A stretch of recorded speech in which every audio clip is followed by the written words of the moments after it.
कांदा भजी बनवण्यासाठी इथे आपण कांदा लांबसर असा कापून घेतलेला आहे, त्यामध्ये मीठ टाकलेलं आहे। इथे आपण हिरवी मिरची कट करून घेतलेली आहे। इकडे आपण लसूण आणि जिरे छान असे बारीक करून घेतलेले आहेत। इथे आपण लाल तिखट टाकलेलं आहे थोडंसं, कारण की मिरचीही टाकलेली आहे। इथे आपण ओवा हातावरती चोळून टाकलेला आहे। छान अशी हिरवीगार कोथिंबीर आणि हे छान व्यवस्थित मिक्स करून घेऊयात।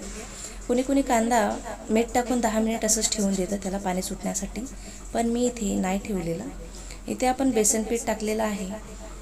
इथे आपण छोटी वाटी भरून बेसन पीठ घेतलेलं आहे। हळद आणि खायचा सोडा थोडासा, हे आपण व्यवस्थित मिक्स करून घेऊयात। आणि इथे मी थोडंसं पाणी घेतलेलं आहे आणि हे पूर्ण मिश्रण आपण मिक्स करून घेऊयात आणि हे आपल्याला 10 ते 15 मिनिट असंच ठेवून द्यायचं आहे। आता याची छान अशी भजी तळून घेऊयात। इथे आपण एकदम गरम असं तेल भज्यामध्ये टाकलेलं आहे, भजीच्या सारणामध्ये, कारण की भजी आपली छान अशी क्रंची आणि कुसकुशीत होतील त्यासाठी।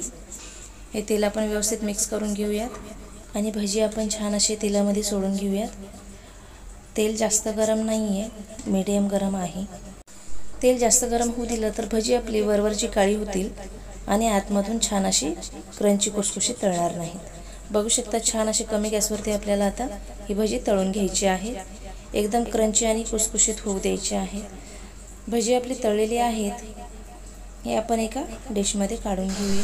अशा पद्धतीने भजी तुम्ही तुमच्या घरी बनवा आणि व्हिडिओ कसा वाटला ते नक्की कमेंट्स करून कळवा। व्हिडिओ आवडल्यास लाईक करा, शेअर करा आणि आमच्या चॅनलला सबस्क्राईब करायला विसरू नका। धन्यवाद।